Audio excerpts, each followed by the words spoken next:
Hi y'all. YouTube, where it's a guarantee that the picture that's going to be the cover for your video is going to be the ugliest thing ever.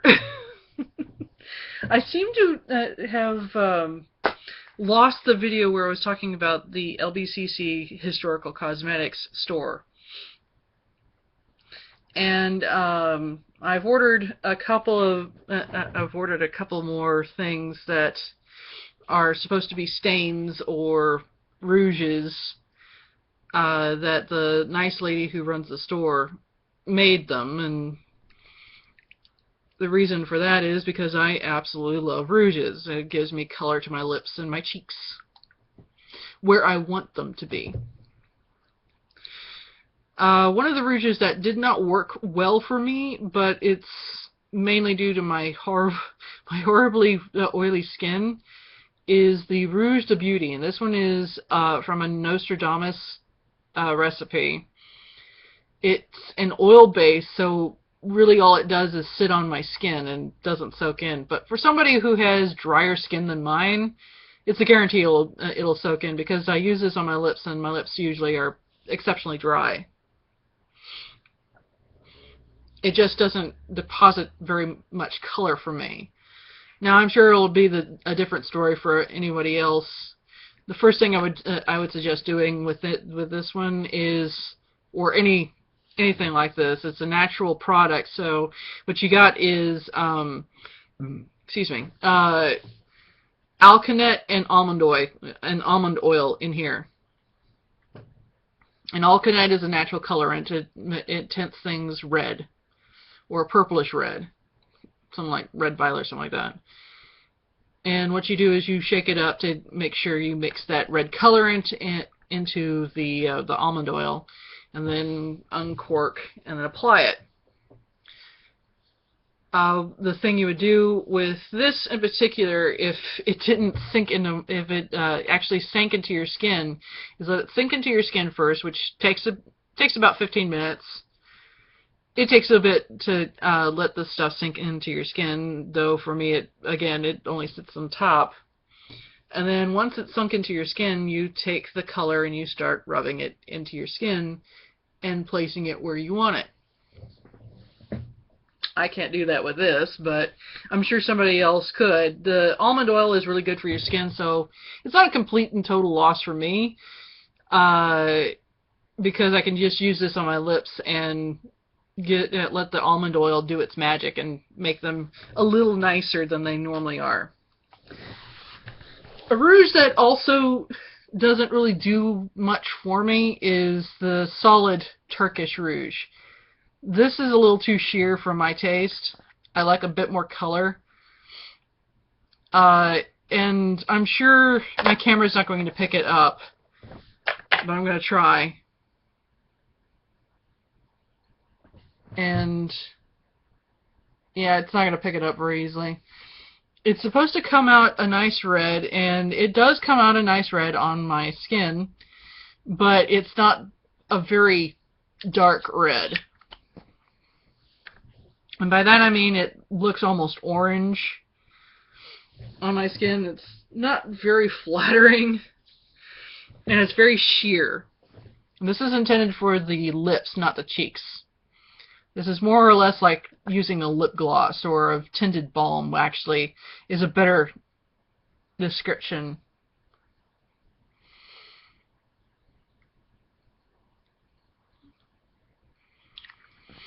Yeah, you can see a little bit more color, but it's really not that much.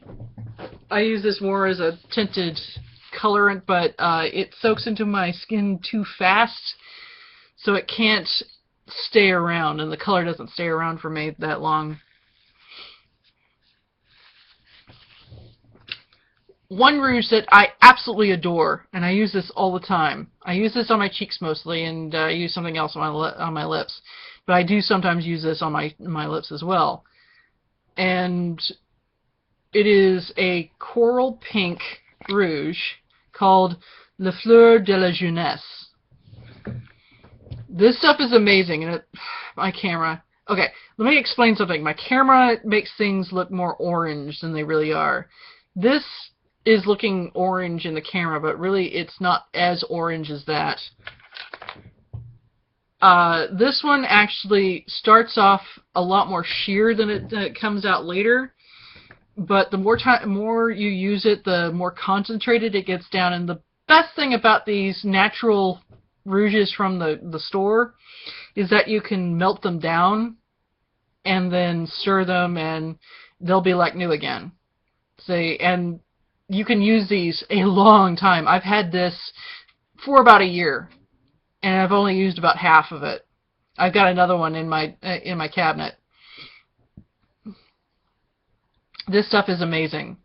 This stuff in particular is particularly amazing, and it's a nice, solid color. I've just dipped my finger in that, and that's the coloration I get. It's a nice pink orange that literally melds into my skin color to look natural. And I use this on my cheeks all the time, but I also sometimes use this on my lips. And when I do use this on my lips, I use another color underneath, and the color I use is actually more of a stain, because this will not stay in coloration on your lips for very long. You do need to reapply it after a while. Though, really, you'll notice that it'll start to get dry. Your lips will start to get dry after the moisturizing aspects disappear from it. The color may still be there, but your lips will be dry, so you'll have to reapply at some point. What I like to do is use Fairy Tale from CoverGirl, because it's exceptionally staining, and I use that as a stain underneath, and it's about the same color. So it's a coral pink. This is a coral pink. It works. It acts as a good base. My favorite product of all outside of this is the 1908 Rose Complexion Powder. And all of this is rice powder and rose powder and sandalwood for scenting. The rose powder gives it a nice pinkish tint, so that it doesn't give you a complete white cast to your face. But it is very good. This stuff is excellent. It absorbs the oil on my face very well, and I only need to apply it once. And I only keep around blotting papers to deal with any excess oil that comes up. The rest of the time, this doesn't move, doesn't fade, it doesn't go away. This stays put.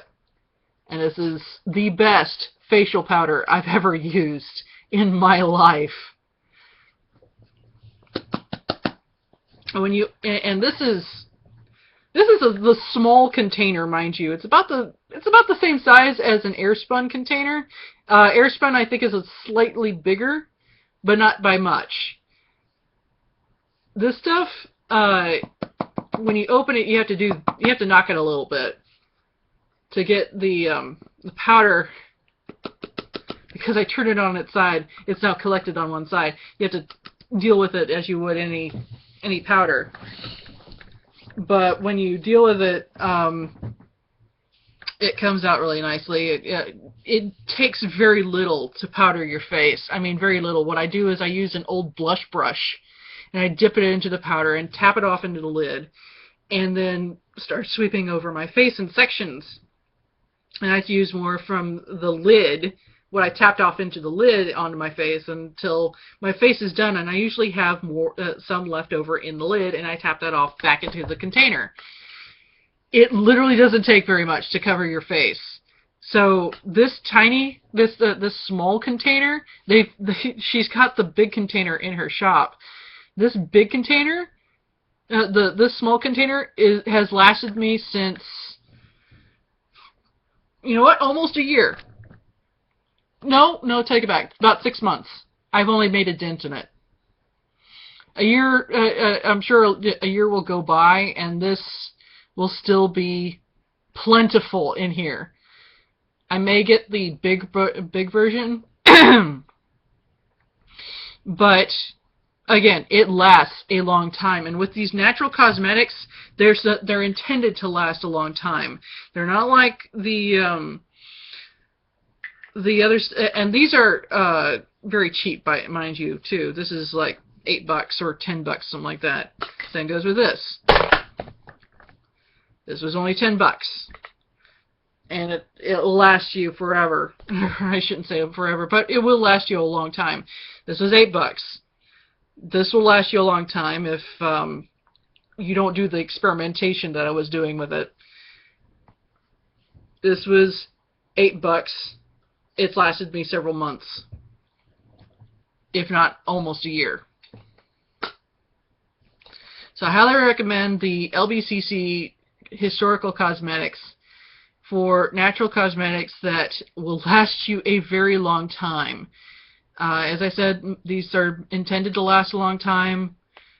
They don't break down the same way that store-bought, or I shouldn't say store-bought, but the modern cosmetics are. And what this lady does is she takes historical recipes and then modifies them to take the harsh elements out of them, or the harsh chemicals or harsh ingredients out of them, and replace them with things that would have been used at the time that aren't so harsh, such as using white face paint that doesn't have lead in it. Instead, she uses titanium oxide.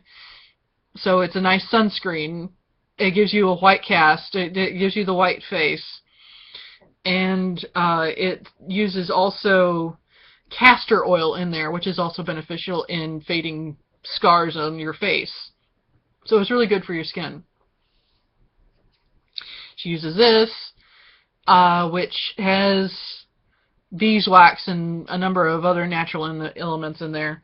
This is rice powder, which was a thing that was common in the Edwardian period, especially after Japan. No, that would be about the Victorian period. So it would be a common thing to actually be seen in the Victorian period as well, after a certain point. Rice powder was used for ages in China and Japan. So any trade, any excessive trade between the Western world and the Eastern world would contribute the rice to be used as powder. Rouges, however, have been used for ages in various forms. Same with powders, but rouges in particular, because everybody wants a nice youthful flush to their skin. Again, almond oil and alkanet. Alkanet is an old colorant. Apothecarists use this colorant for ages to try to give something a bit more of a pinkish tint, so that it colors the face nicely without giving it a white cast, or colors something else to give it a nice look. It's a natural colorant. It's not a bad thing. So I highly recommend the LBCC Historical Cosmetics. Go to the Little Bits Etsy shop, Little Bits with 3 T's in little, and hang out in the shop. Find something that you want. The shop is divided into time periods that make it a little easier of what time period you're wanting to emulate. And she's always finding new recipes to do. So have fun with that.